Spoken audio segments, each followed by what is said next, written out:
The night before my wedding, I picked up my mother's phone to silence it and saw the text my sister had sent her. A photo. My bed. Brooke with the man I was supposed to marry in 12 hours. For a moment, I just stood there in my mother's kitchen, holding that phone like the whole room had gone quiet around it. My name is Rachel. I'm 31, and in my family, I was always the daughter who kept things pleasant, even when pleasant meant bleeding quietly. So I asked my mother what it was. She didn't gasp. She didn't deny it. She only looked at me across the counter and said, "Don't make this ugly. Smile tomorrow, or you'll humiliate us all." That was when I understood. She wasn't shocked. She was prepared. So I gave her what she wanted. Silence. One more time. And the next afternoon, when the priest asked if anyone objected, my mother finally learned what I had been saving it for. I'm Rachel, and to understand what I did when that priest stopped speaking, you have to come back with me first. Past that kitchen, past that night, to who we were long before any of it. There were 150 place cards on my mother's dining table the week of the wedding, and I had written every one of them by hand.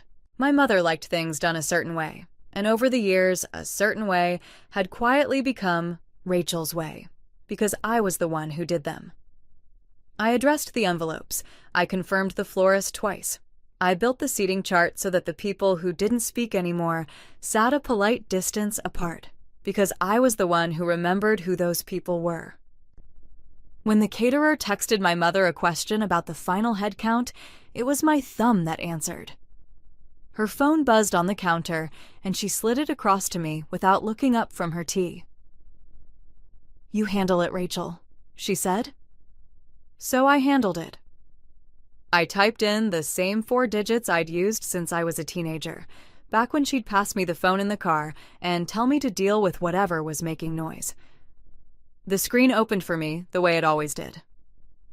I confirmed the head count, I answered a question about the linens, and I set the phone back down. I never thought twice about it. Knowing my mother's passcode wasn't a secret. It was a chore that had become a part of me. She came in while I was sliding the last card into place and rested a hand on my shoulder. "You've always been our reliable one, Rachel," she said. She said it the way other mothers say, "I love you." In our house, it was the closest thing to it that I got, so I'd learned to take it that way. Brooke was on the couch with her shoes off, scrolling her phone, half here. My sister had never written a place card in her life. "Brooke's no good with the fiddly things," my mother added, and she smiled at her, and the smile was a different smile. Softer, the one she kept in reserve and spent only on my sister. "I don't mind," I said. I'd been saying it so long it had stopped being a sentence. It was more like a name I answered to. Give Rachel the harder seat, the later flight, the thing nobody else wanted to carry. She won't mind. She never does. Tessa was supposed to be helping Brooke with the favors that week. Tessa had been my sister's best friend since high school, and she'd been at the house every afternoon, ribbon and twine spread across the kitchen island like a small craft store. But when I came in that day, Tessa looked up at me, and then she looked back down very fast. I told myself she was just tired. We were all tired that week. I need you to remember how she wouldn't hold my eyes. I didn't understand it yet. By the next afternoon, I would understand it completely. My mother, Diane Ashford, was a person in our town. Not famous, important, which in a small place is heavier. She ran the altar guild at St. Bridget's. She organized the Christmas baskets every December and made sure the right families got them, and the right families were seen giving them. She sat in the third pew on the aisle every Sunday, like the wood had her name carved in it. When people in our parish said my mother's name, they dropped their voices a little. The smell of church candle wax lived in the collar of her good coat. She wore it like perfume, and it followed her through the house. I told her, that week, that I'd like to invite my Aunt Lorraine to the wedding. She didn't look up from the seating chart. "We don't need Lorraine making it about her," she said. "This family doesn't air things, Rachel. You know that." I did know that. We didn't air things. We arranged them. My mother arranged a room the way she arranged the altar flowers. Every stem cut to a length that pleased her. The bruised ones turned quietly to the back where the light wouldn't catch them. "And whatever happens this weekend," she said, pressing a crease flat in the chart with 2 fingers, "we'll deal with everything after the wedding." I thought she meant the seating. I thought she meant the bill, the rental returns, the thank you notes, the 100 small messes a wedding leaves behind for someone to clean. I told you I was the one who paid attention. That night, I was paying attention to all the wrong things. Lorraine was my mother's younger sister, and 12 years before, she had said something true out loud at a family dinner. I'll tell you what, but later, because it lands harder once you know everything else. And my mother had decided she was finished with her. Finished, in our family, was total. No calls, no holidays. Lorraine's chair disappeared from the table, and her name disappeared from our mouths. But my aunt had never quite finished with me. Every year a birthday card came in handwriting that slanted hard to the right. No return address, 2 lines inside, signed just L. And a few months before the wedding, she'd called and asked if I'd meet her for coffee, and I'd said yes, and we'd sat in a diner 2 towns over, like we were getting away with something. It had been the easiest hour I'd had in years. So that week, alone in my room with the door shut, I typed, "I'd love you there." My thumb hung over the screen. My pulse had climbed up into my throat for no reason I could have explained, and the watch on my wrist felt cold against the skin.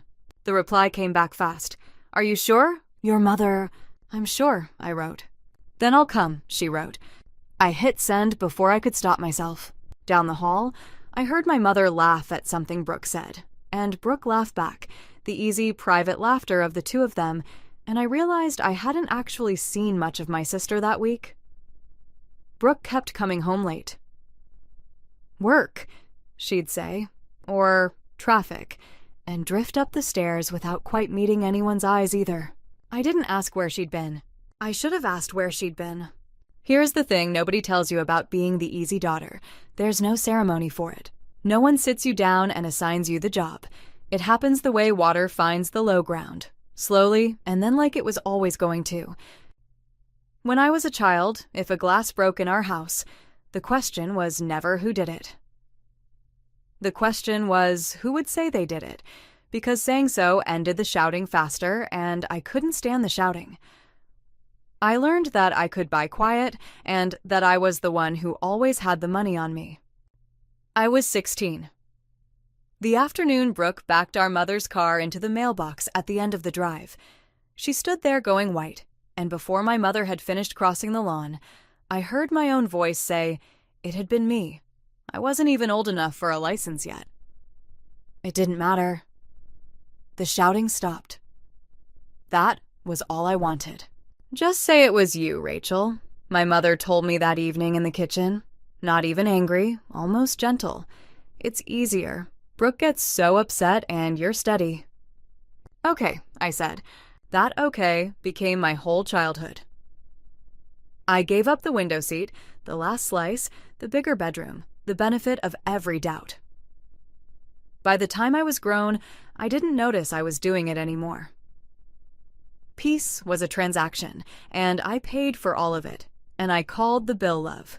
But there was one I gave up that wasn't small, and I have to tell you about it, because everything I did at that altar grew out of it, like a tree, out of one buried seed. The spring I was 25, I got into a program out of state, a real one. I had the envelope in my 2 hands at the kitchen table, the paper still creased from the mail, when my father got his diagnosis, and the whole house tilted toward him, as it should have. And my mother sat down across from me and folded her hands and said, "Family doesn't leave family, Rachel." She didn't say, "Don't go." She never said the thing directly in all the years I knew her. She just set the choice down in front of me, dressed up as a virtue, and waited, because she knew I'd pick it up. I always picked it up. "I'll stay," I said. My shoulders went heavy as I folded the letter back along its crease, and I put it in the kitchen drawer with the spare keys and the dead batteries, and I stayed. I told myself it was love, and some of it honestly was. But staying cost me more than I understood at 25, and a bill like that doesn't come due for years. When it finally came, it came all at once. Only one person in my whole family ever named it. At a family dinner years before, with everyone at the table, my Aunt Lorraine looked at me over the candles and said quietly, "They're using you, sweetheart, and they've got you believing it was your idea." That was the true thing she said out loud. That was what got her erased. My father was the other one who saw me, but he saw me differently than Lorraine did. He never tried to fix it, never fought my mother over it. He just watched, and near the end, when the house had filled up with the low electric hum a sick room makes, he asked me to come close. He had his watch in his hand. It was old, the leather band gone soft as cloth, the steel scuffed at the corners where 40 years of a wrist had rubbed it against a desk. He'd wound it that morning. I could feel it ticking, faint and steady, against my palm when he pressed it there, the metal still warm from his own skin. He closed my fingers over it with both of his hands, which had gone light as paper by then, and he turned it so I could see the back, where he'd had 4 words engraved a long, long time ago when I was small. "Pay attention. You see what they don't, Ray." His voice had thinned out to almost nothing, but the words came whole, one at a time. "Don't let them tell you you're wrong about it." I didn't answer him. There was nothing left in that room to arrange, and for once in my life, I didn't reach for anything to fix or smooth or settle. I just held his watch while it ticked and felt the warmth go slowly out of the metal and into my hand, and then out of the room. I have worn it every day since the spring he died. I met Grant 2 years before the wedding, through the parish, at one of my mother's events. A fundraiser, folding chairs, weak coffee, and paper cups. He was easy to like and easier to manage. We moved in together within the year. He proposed in the spring, on one knee at a restaurant my mother had chosen, with a ring my mother had opinions about before I'd even seen it. It was my mother who had pushed him toward me in the first place. The Hartmans were a name at St. Bridget's the way the Ashfords were a name, and a marriage between the two was, to her, less a wedding than a merger. 2 good families joined at the front of the church she ran, the whole parish watching her do it. "Grant needs a steady wife," she told her friends, holding up my hand so the ring caught the light, beaming like the steadiness was something she'd installed in me herself.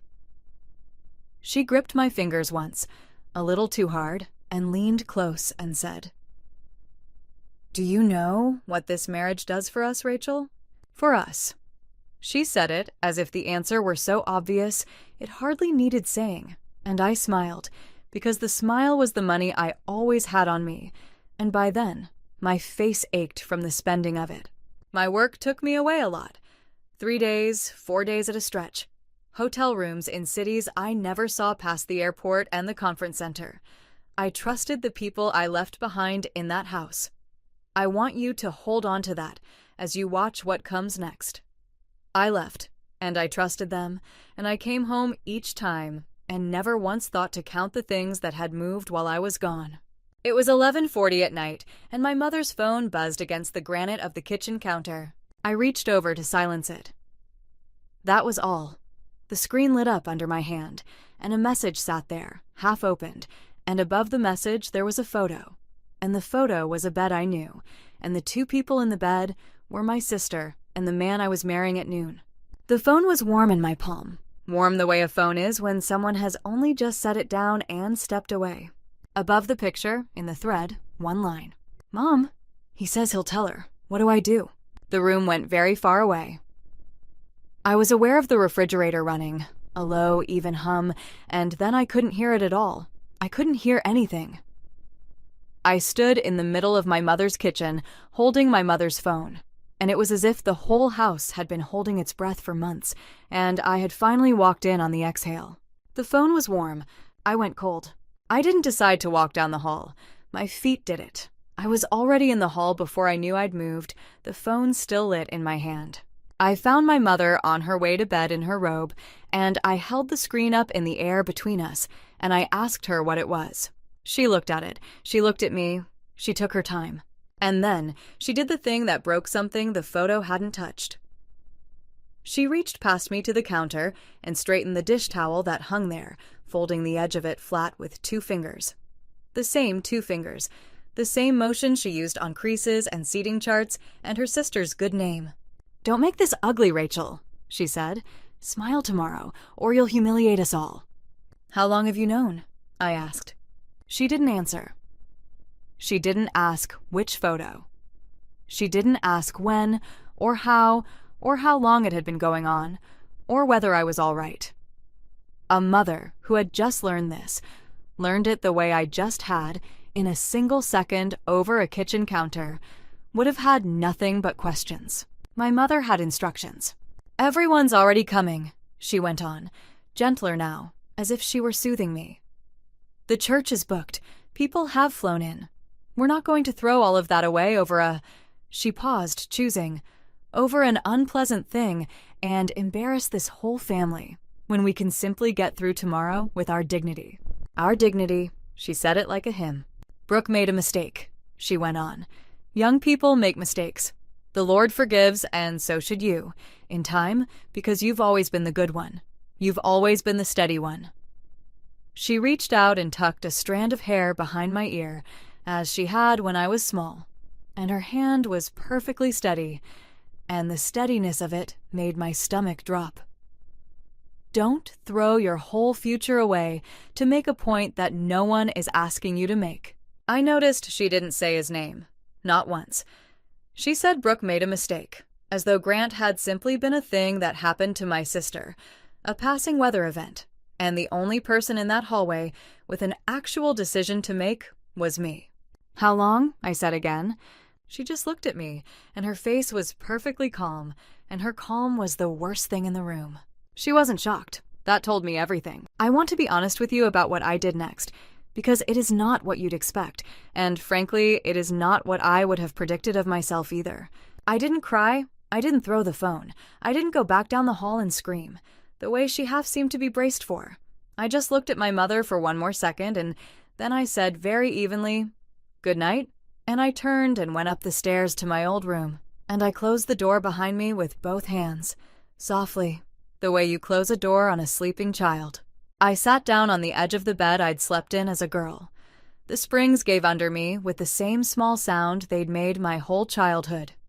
My wedding dress hung on the back of the closet door in its long, white garment bag, a tall, pale shape in the dark, and I found I couldn't look at it. So I looked at the watch instead. I pressed it hard against the inside of my wrist until I could feel it ticking there against the pulse, 2 rhythms slightly out of step, and then, as my breathing slowed, in step. "Pay attention," my father had said.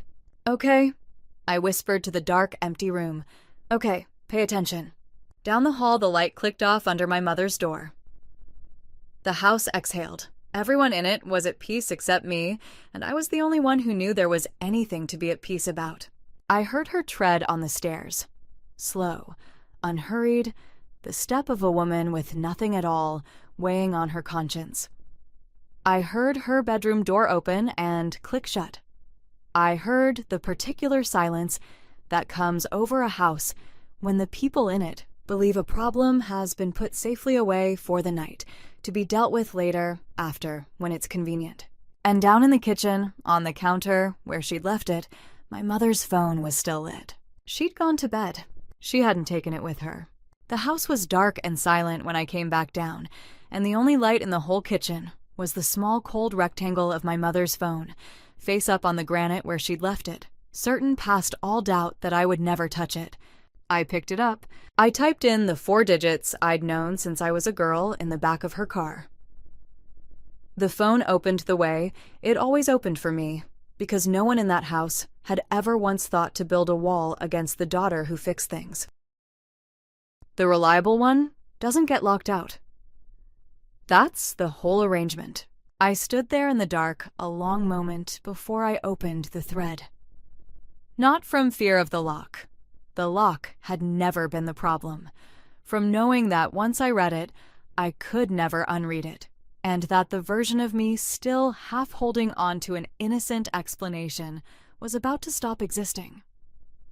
I opened it anyway. Paying attention had never really been a choice for me. It was just the thing I did.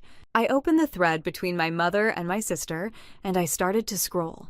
The first thing I read wasn't the photo. It was older, a few lines further up, from one of the weeks I'd been away for work. My sister had typed, "Did she suspect anything tonight?" And my mother had answered, "No, she never does. She never does." I read those 3 words, and something in my chest went very quiet and very cold. Not loud, just suddenly, completely silent. I sat down on the kitchen floor with my back against the cabinet because the nearest chair was suddenly too far to reach, and I kept scrolling up, and the little gray dates kept climbing backward. Away from the wedding, away from this week, week after week, month after month. Not one weekend, not one bad decision at a party that everyone is sick about by morning. The dates kept going. 8 months. The watch on my wrist turned heavy as a stone. I pressed my free hand flat against the cold tile of the floor, just to feel something that wasn't the weight of it dragging at my arm. 8 months. In my bed. While I addressed the envelopes and confirmed the florist and answered the caterer's questions from this very phone. 8 months while my mother knew, because there she was in the thread, answering, advising, soothing. 8 months, and she never once typed don't. She never once typed stop. She typed schedules. There were 63 messages between them. I read every one, sitting on that floor with the tile pulling the warmth out of me through my nightgown. I read my sister panicking and my mother managing the panic. I read the small, ordinary cruelty of it, the 2 of them deciding together that I was the kind of person who could be steered through her own life without ever being told the truth of it. She won't notice. She never notices. There was one from weeks before. A night I'd texted my mother a photo of 3 cake samples and asked which she liked best. I found my own message in the thread. Forwarded. My mother had sent my cake photo on to my sister with a single line underneath. She's picked the lemon. So predictable. Bless her. The 2 of them had sat in their separate houses, laughing at me choosing a cake for a wedding they already knew was a stage. I set the phone face down on the tile for a moment. Then I turned it back over, because turning away from a thing has never once made it stop being true. I scrolled past my own name more times than I could count in that thread. Rachel this, Rachel that, she, her. I had been a topic between them all those months, a logistics problem with a face. And I had never once been in the room for the conversation about my own life. And then my body seemed to take over from my mind, and it knew exactly one thing to do, which was to make this real, so that no one could ever stand in front of me again and tell me I'd imagined it or twisted it or made it ugly. I started taking screenshots. One after another, my thumb going numb, somewhere in the middle. I airdropped each one across the dark to my own phone on the floor beside me. Then, when I had them all, I went back through my mother's phone and deleted every screenshot I'd made, emptied the little folder, cleared the trace, and set the phone back down on the counter, exactly where it had been, lit side up, angled the way she'd left it. She would wake in the morning and see nothing missing. That was the point. I had always been very, very good at leaving a room looking undisturbed. My knees had gone stiff against the tile. I didn't remember sitting down all the way. There was a gap there, too, the same kind of gap that had swallowed the counter. One moment I was scrolling, the next I was low on the floor with my spine against the cabinet door and no memory of the trip down. My own phone buzzed in my hand. It was past midnight. Tessa. "I'm so sorry," Brooke's best friend had written. "I should have told you a long time ago. Your mom said it wasn't my place." I read that last line twice. Your mom said. Not your sister begged me. Not Brooke swore me to secrecy. Your mom said, like a chain of command, like an instruction handed down from somewhere above, to a girl arranging ribbon at a kitchen island, weeks ago, maybe longer. How long had my mother been telling people to keep this from me? I went back up to my room with my own phone, the screenshots living inside it now, and I scrolled back further than I had on the kitchen floor, past the photo, past the messages I'd already read, all the way to the very beginning of the thread, to a month I hadn't reached yet. November. That was where it started. Not the affair, but the knowing. November was where my sister first told my mother, and I could read the whole moment laid out in dated gray lines. Brooke confessing, frightened, asking what to do. And my mother, not ending it, not calling me, not putting Grant out of this family and this wedding. My mother had written back in November, 6 months before she would stand in a church full of flowers she had ordered herself. Nothing happens before the wedding, we'll deal with everything after. We'll deal with everything after the wedding. I had heard her say almost exactly those words to me 3 days earlier, across the seating chart, pressing a crease flat with 2 fingers. I had thought she meant the thank you cards. She had meant this. She had been saying it to my face in plain English for the better part of a year, and every single time I had heard chores. I set the phone down on the quilt very, very carefully, and I felt the cold travel slowly up the back of my neck and into my scalp. Up to that line, I had still been telling myself a version I could survive. This was my sister's betrayal and my mother's terrible, panicked, last-minute attempt to hold the day together. A mother caught flat-footed, making the wrong call out of love for the wedding she'd spent a year planning. Wrong, but human. Forgivable eventually. The truth was in the dates, and the dates were merciless. My mother had known since November. My mother had chosen. For 6 months, she had weighed me, her reliable daughter, against a photograph and a guest list, and the Hartman name in the third pew, and she had decided, coolly and on a schedule, that the wedding would go forward exactly as planned. With me smiling at the front of her church, because a quiet bride who didn't know was worth more to her than a daughter who did.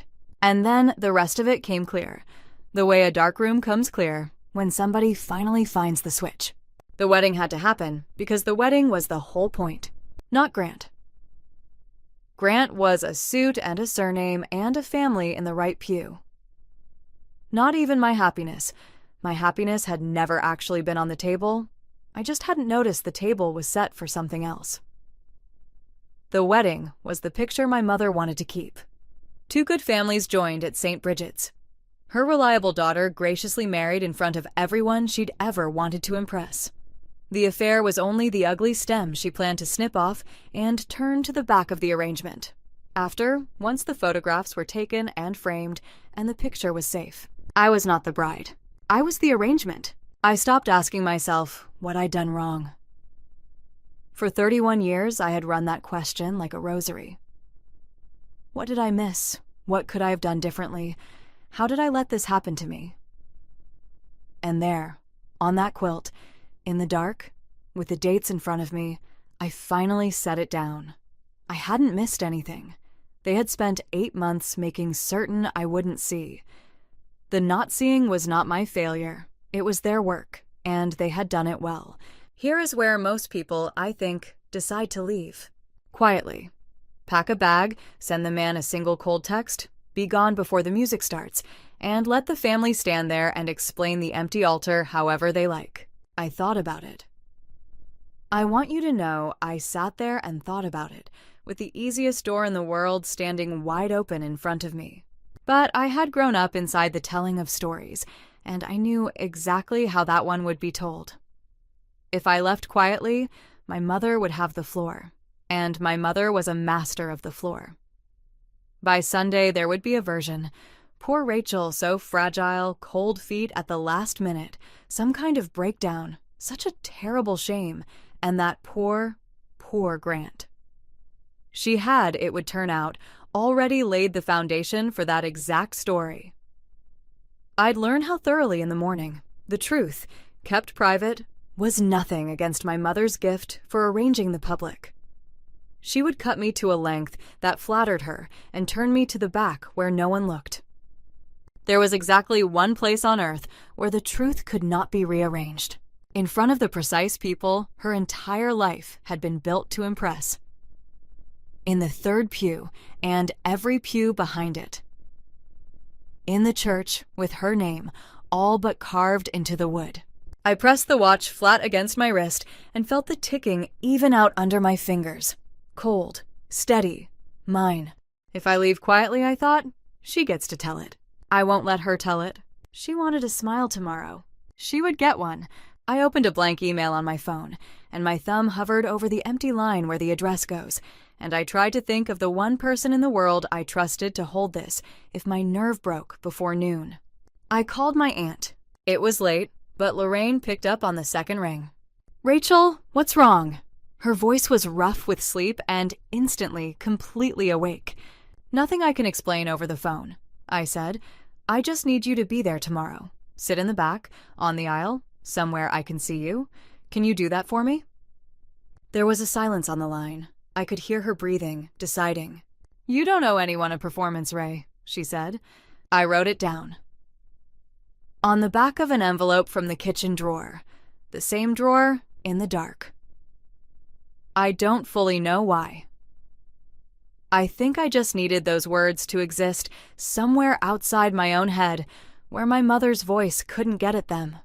"There's something you should know," Lorraine said then, slower, careful. "About your mother and me. About what really happened that night, 12 years ago." She stopped.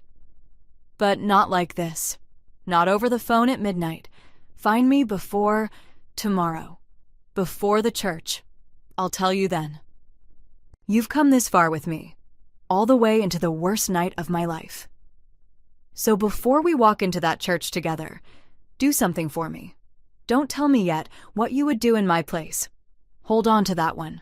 Tell me instead what you think I did."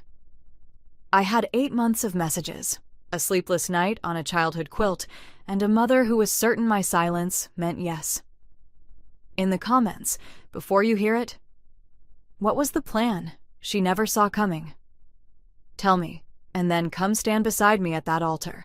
I found my aunt before, the way she'd asked, in the small back lot behind St. Bridget's at 10:30 on the morning of the wedding. Lorraine got out of her car and didn't reach to hug me. She just looked at me for a long moment, the way my father used to look at me, taking the measure of what was actually there instead of what was on the surface. Then she told me, low and fast, what she'd said at that dinner 12 years before. "I told your mother in front of everybody that she was crushing you," Lorraine said, "that she'd turned you into the thing this family leans on so it never has to feel its own weight, and that she'd taught you to call that being good. I told her one day it would cost more than she could afford to pay." She shook her head once. She didn't speak to me again. She leaned back against her car and folded her arms, and the morning light caught the gray in her hair. You know what she said to me after? The very last thing, before 12 years of nothing. Lorraine's mouth twisted. She told me I'd always needed to make myself the center of everything.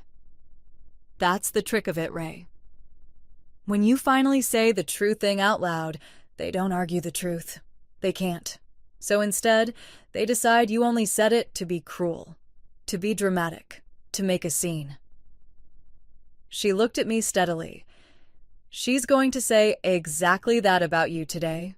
Before the sun goes down, you'll be the dramatic one, the cruel one, the one who couldn't just let things be lovely.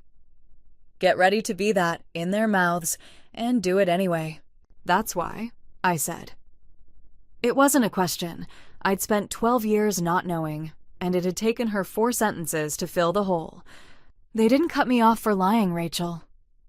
Lorraine's mouth went hard and sad at the same time. I almost wish they had, that I could understand. They cut me off because I wouldn't lie with them. That's the one this family never forgives. Not the ugly truth, the refusing to help bury it. She reached out and held the back of my hand for a moment, her palm dry and warm, 12 years of silence in the grip of her fingers. I felt my throat close, and I looked hard at a crack in the parking lot asphalt until it opened again. For a second, I wasn't a grown woman standing in a parking lot in a wedding dress. I was small again, and someone was telling me the truth gently instead of handing me a chore. "Why did you keep sending the cards?" I asked her. "All those years. You never even knew if I read them." Lorraine shrugged like it was the simplest thing in the world. "Because somebody in that family should have known you were worth a card," she said. "Even if it was only me.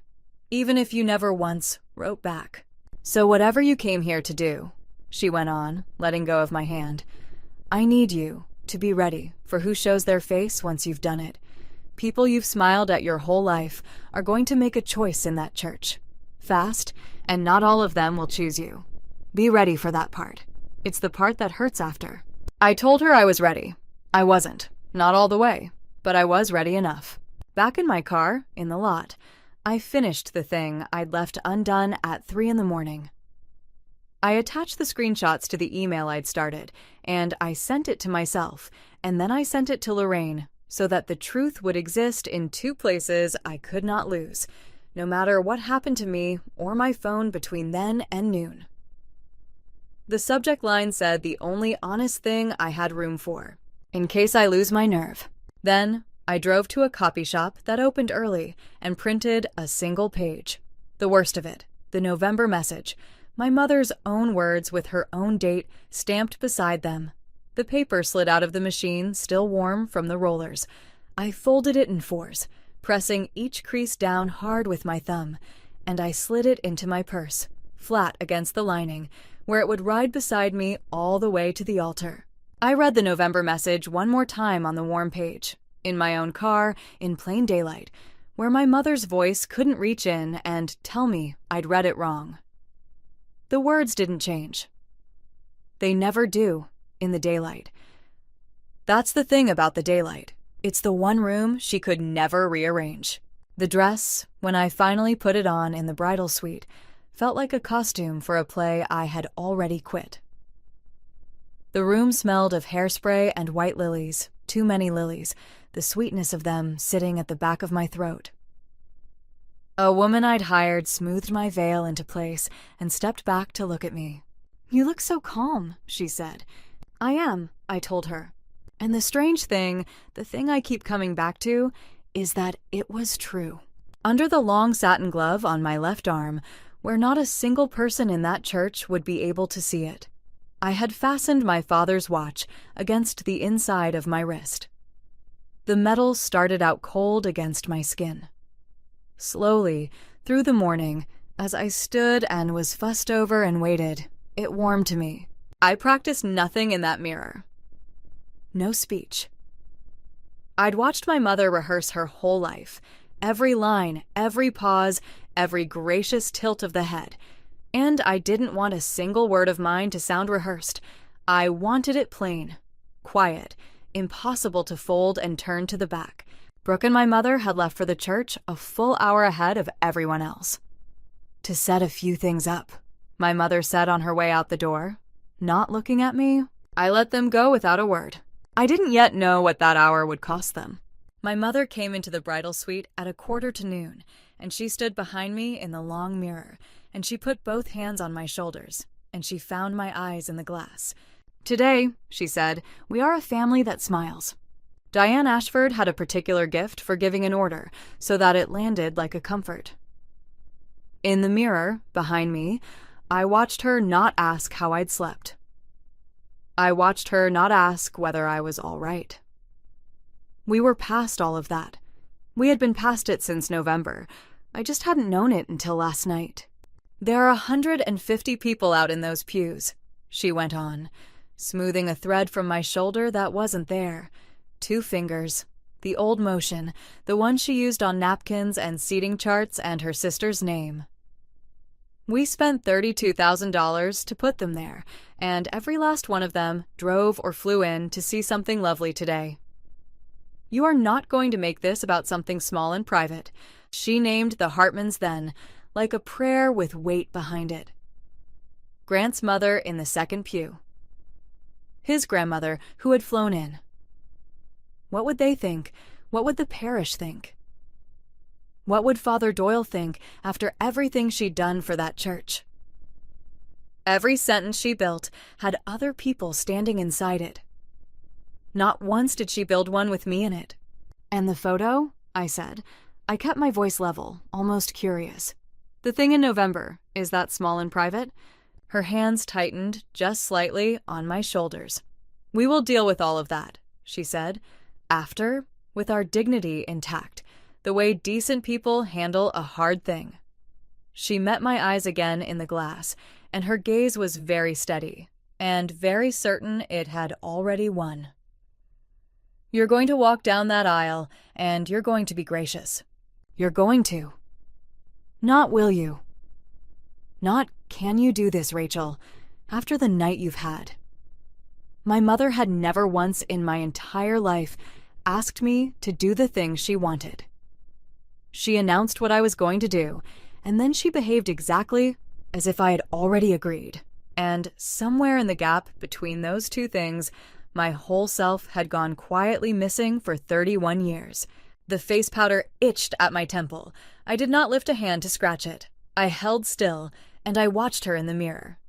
And twice while she talked, her eyes flicked away from mine to the door behind us, to the hallway, as if she were checking that it stood empty. It did not stand empty.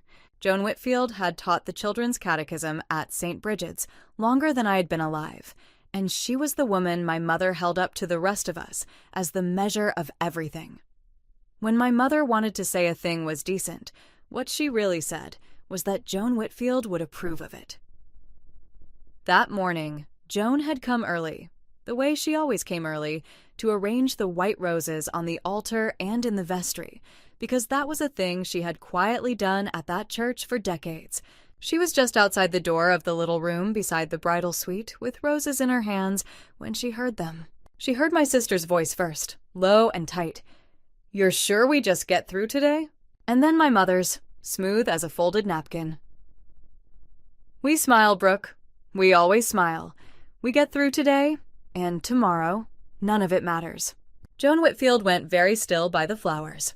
A rose stem hung in her hand, halfway to the vase, and stayed there. She didn't go to anyone.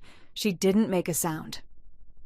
She only set the roses down on the sideboard, very carefully, one stem at a time, and stood there a moment with her hands empty, deciding something. Joan Whitfield had spent her whole life deciding what was decent. That morning, by the flowers, she decided again. I knew none of that yet. I learned it later, the way you learn the load-bearing facts of your own life, always too late to brace for them, and just barely in time to be saved by them. What I did know, in that moment, was this. A few minutes before the music, the door of the bridal suite opened and Tessa slipped in, and my sister's best friend had a wet face and the look of a person who has been carrying a stone too long and has finally decided to set it down. "I'm so sorry," Tessa said, the words coming out in a rush. "I should have told you weeks ago. I wanted to." She pressed her lips together hard. "Your mom, she's been telling people for months that you've just been so swamped with work, that Brooke's been stepping in to help Grant with all the planning, because you couldn't, so that when it finally came out..." Her voice cracked clean in half. "It'd look like you were the one who'd already checked out of your own marriage. Everyone out there thinks you don't even notice things, Rachel." She made sure of it. I thought of Tessa all that week at the kitchen island, ribbon in her hands, looking away from me. She hadn't been tired at all. She'd been holding this. I felt the folded paper against the lining of my purse, exactly where I had left it. Warm, almost, against my hip. "Everyone thinks I don't notice," I said, and I nearly smiled. My father knew better. Out in the nave, the organ found its first chord, and the sound rolled back through the body of the church and slid under the door. And it was time. The doors opened onto 150 faces, and every one of them turned at once to look at me. I have no memory of the first steps. There's a gap there, the same kind of gap that swallowed the kitchen floor last night. One moment the doors were swinging open and the music was swelling. The next moment I was already halfway down the aisle, the white runner stretching out endless ahead of me. The lilies too sweet and too close in my throat. The dress was heavier than it had been at the house. Every step pulled at it. The watch ticked under the glove against my pulse, and I counted the ticks instead of the steps, because the steps wouldn't hold still in my head. Then I found her in the very last row, on the aisle, exactly where I'd asked her to sit. My Aunt Lorraine was watching me with my father's eyes, and she gave me one small nod. I could breathe again. I made myself look at the rest of them, slowly, as my father had taught me. Faces I'd known my whole life. People who had eaten at our table. People who believed, every one of them, that they were here for something lovely. I let myself see all of them. I had the feeling I would need to remember their faces. My mother was in the third pew, radiant, turned in her seat to receive me like a gift she had wrapped herself. Brooke stood at the front in bridesmaid blue, holding her flowers, not quite able to look at me. Grant waited at the altar in his gray suit, and when our eyes met across that little distance, he slid away to the floor and stayed there. My sister's flowers were shaking, just slightly, the same small tremor Grant had in his hands. I noticed that the two of them were trembling in time with each other, and that was somehow the loudest thing in the whole church. The watch ticked against the inside of my wrist, under the glove, in time with my heart, where no one could see it. I was the only person in that church who knew what time it really was. Father Doyle began, as the old prayer book says, his voice carrying easily over the hush. The familiar words about this holy union, about the joining of two lives, about love. His voice was warm and certain. He had married half the couples in those pews. He believed every word he was saying. I felt sorry for him in a far-off way. Grant's hands were shaking at his sides. When the moment came for him to speak his part, his voice came out wrong, too high and too thin, and he had to wet his lips and start again. In the third pew, my mother lifted 2 fingers off her lap, just an inch. Her signal, the one I'd been reading my whole life. Smile. I felt the paper press against my hip through the satin. "Rachel," Grant whispered, leaning the smallest bit toward me, his face gone pale and pleading. "Rachel, I—" "Not yet," I told him very quietly. He went paler still. He understood then, all at once, that I knew. That I had known since last night. That whatever was about to happen was already moving. And it was mine. And he could not stop it. I let the ceremony move. I let it carry us, word by word, toward the one line I had stayed awake all night waiting for. My mother had built this whole afternoon to a schedule. All I had to do was wait for her schedule to reach the part where the church itself asked the question. Father Doyle drew a breath. He turned, just slightly, away from the two of us and toward the gathered pews. And he spoke the line the prayer book keeps for the last moment before 2 lives are bound, the old charge to everyone in the room. "If any of you," he said, "can show just cause why these 2 may not lawfully be joined together, let them speak now." The church went perfectly, completely silent. No one breathed. Somewhere a folded program rustled and went still. The silence had a floor and a ceiling. It pressed down on the back of my neck like a hand. This was the moment my mother had counted on. The polite pause. The part where nobody ever speaks, where the question is only a formality, where the priest waits 2 seconds and moves on, and the wedding closes over the truth like water over a stone. She had counted on the silence. She had forgotten she'd raised the one person who notices what fills it. I turned away from the altar. I turned to face 150 people who had come to watch something lovely happen on a Saturday. And I reached up, and I drew the long satin glove down off my left arm, slowly, and my father's watch caught the light. My hand didn't shake. I'd been shaking quietly my whole life. I was done. "I can," I said. "I object." The whole room turned. In the third pew, my mother rose to her feet. "My daughter isn't well," my mother said. Fast, already turning to the pews. Her hand already up, already smoothing the air. "She's overwhelmed. Brides get—" "In November," I said, "you wrote, 'Nothing happens before the wedding.'" I held up my phone. I held up the folded page. The church was silent. That is completely out of context, my mother said. Then I'll read all of it. I read the November line out loud. Her words, her date beside them, into the silence of the church with her name on the walls. Nothing happens before the wedding. We'll deal with everything after. I let the words sit in the air. The organist had stopped. I hadn't heard him stop. The candles burned. Nobody coughed. I turned the phone so the third pew could see the screen. The photo. The thread. 8 months of dates climbing the glass. A woman in the 4th row put her hand over her mouth. Grant's mother started to stand, then sat back down, as if her legs had argued with her and lost. Brooke made a small sound and looked at the floor. 8 months, I said. In my bed. 63 messages on this phone. Do you want me to read those too? Rachel. My mother's voice dropped, low and private, just for me, the old register. Sit down. No. I read one more. Just one. From a weekend while I was 3 states away for work. She thinks the fitting is Saturday. Keep her busy. Mom. My own mother, keeping me busy, in writing. The church made a sound then. Not words. The sound a room makes when 150 people understand the same thing at the same second. And that was when she lost it. It went off her all at once, the way ice goes off a windshield in the sun. The smooth voice cracked. The hand that smoothed everything closed into a fist at her side. How dare you, she said, loud now, to the room. After everything I've done for this family, in front of all these people. She swept her arm at the pews, at every person her whole life had been built to impress. She had taught me to swallow this, to take the cut, to turn to the back, to buy the quiet with whatever I had. Not today. My voice didn't rise to meet hers.